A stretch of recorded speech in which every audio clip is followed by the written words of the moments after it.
testimony is going to kind of swing into kind of like what he said a little bit differently, but it's mainly about marriage, about, how God will set you free and how God will turn marriage around. And for those that are about to be married, maybe you'll get something out of it as well. But I want to start off with saying that I got saved at 16 years old in 2000. I was sold out to the Lord. I was not raised in a Christian home, but a home of drugs and alcohol abuse, while Daddy, he was a hard-working man doing all he could to raise his daughter.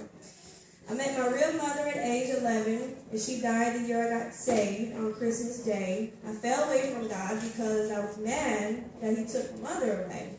I didn't understand. I joined the Army at 21 years of age and married my husband after being with him for 3 years at the time. We married in 2005, had 2 children afterwards, and I never knew marriage would be such a struggle. I rededicated my life back to Christ, glory to God, in 2006 in El Paso, Texas, with my husband. The next following years were some of the hardest years I had to endure. We were in church praising the Lord, living a warm and godly life until temptation to make money was presented to my husband. And we had become in a financial bind, so it was tempting and it sounded good. And that's where that lean not to your own understanding. Even when the going gets hard, don't lean onto your own understanding, because the enemy, he's going to bring temptation and make it look good and sound good. And if you get out of the will of God, you're going to fall on your face. You're going to fall. All right. So my husband got with the wrong crowd. The drug cartel is in El Paso, Texas, and Juarez, Mexico, and swayed away from him, away from Christ. While in the meantime, I'm stressing and praying as a wife. You're probably like, while he was doing all that, what was I doing? Was I having a good old time? No, I wasn't. I was stressed out. I was hurt. He would be up all hours of the night and in the city of El Paso, all throughout. I remember times getting up. I had to be at PT at 6 o'clock, and I'd be up all night trying to look for him. I actually left my kids at the house just to go look for him all over El Paso. El Paso's pretty big, bigger than Augusta.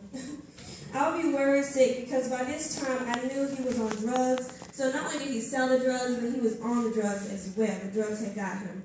And he had became addicted. And he did this part he didn't tell about.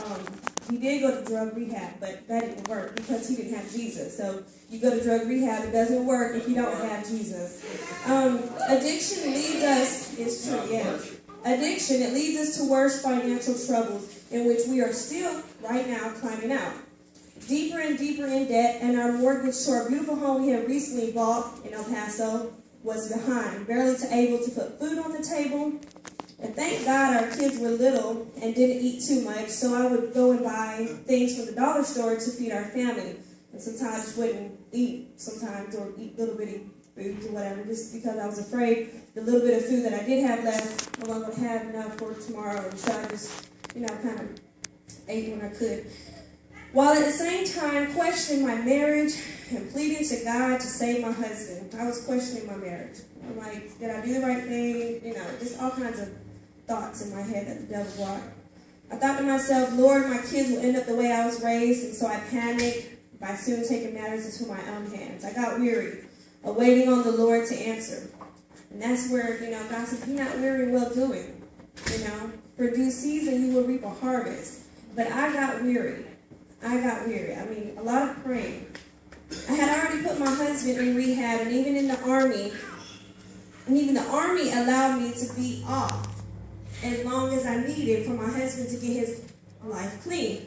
That was a blessing, because if anybody's in the Army, you cannot have the time off the way I have. My commander in the Army, he said, Smith, he said, go take care of your husband.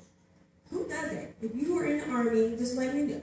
You don't do that. It was no leave taken. I didn't sign no paperwork. He said, just go. He talked to the chain of command, and so I was off for a couple months. He said, you just come back when you're ready. And I was like, wow, I could have took advantage of that, but I didn't. I put my husband in rehab. So he got out of rehab, and he was worse than before. I cried so many nights of the struggle from my husband draining our account. We had a mortgage bills, no food to eat. So I dreaded checking my checking account. As soon as I got paid every month, it was gone. The words, your account is negative. It felt like a stab in my gut. The drug cartel began to threaten us to pay up. This was trouble we had gotten ourselves into. I say we because he would tell me about the amount of money, and I would agree because we needed the money. So just because I was praying and I was going to church and I was praising the Lord, I said, yeah, babe, go ahead and do that. Not thinking at the time, I didn't have a conviction for some reason that, that's not right. But I told my husband, go ahead, because we needed the money. I went to buy a gun, fearful to sleep at night, not knowing if they would come after us, because they would call our phones repeatedly to pay up and threaten to kill me and the kids if they saw us out. And they knew where we lived. They set on fire one of our cars outside of our home as a warning about 12 o'clock at night. And that right there, my husband woke me up. He said, hey, my car's on fire. And looked out, and it was on fire.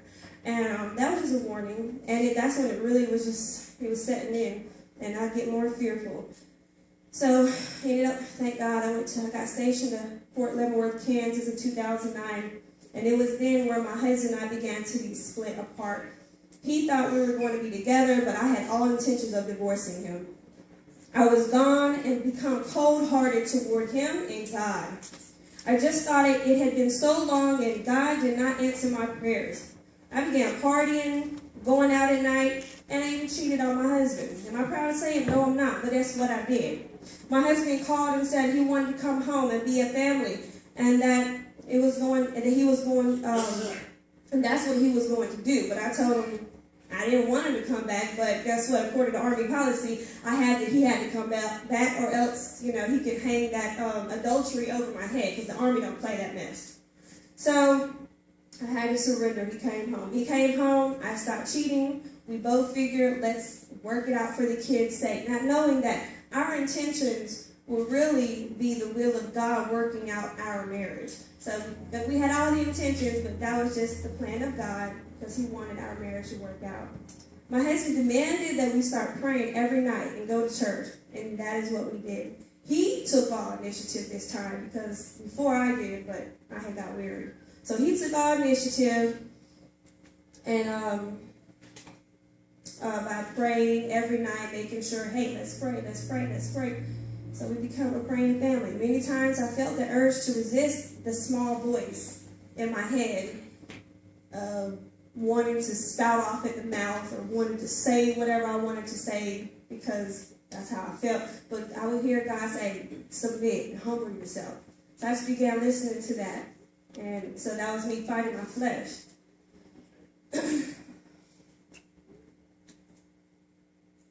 Okay. Every night, he would walk me to bed and pray before I go to sleep. We began going to marriage retreats, and that's the great thing that the Army offered, and free counseling. It was there, the marriage retreats, where we began to not just go to them, but actually apply what we learned from the marriage retreat. So when they say, hey, don't do this, or don't do that, or say this, say a little bit better, that's what we began to do. And I'm telling you, if God has the resources, use it. If he gives you the resources to go to marriage counseling, marriage retreats, don't just go there. Apply it to your marriage, if you care anything about your marriage. Because when you make the vow, it's not between you and your husband, it's between you, your husband, and God. So before it's a vow between you and your husband, most importantly, you made a vow to him. So even when you begin to want to cheat on your wife or your husband or your girlfriend or boyfriend, think about that vow before him. He is more important. So what you're doing it to your spouse, you're doing it to God. So we think about that, and that's what I started to do with my marriage. I started thinking, you know what? I don't want to do this because this is hurting God. I began to have a care and a compassion for God, which in turn get a care and compassion for my husband. So what we intended was nothing but a setup for what God intended. The beginning of 2009, our marriage and lives were in shambles. And by the end of 2009, God turned it around. We became more in love with each other than ever before. Ever since then, we have not looked back to our old way of living. God has been the forefront ever since and planned to be forever. Not saying that we have been perfect, but through our imperfections in this Christ walk, God is perfecting us. To God be the glory, and this is to be continued. Hallelujah. Thank you.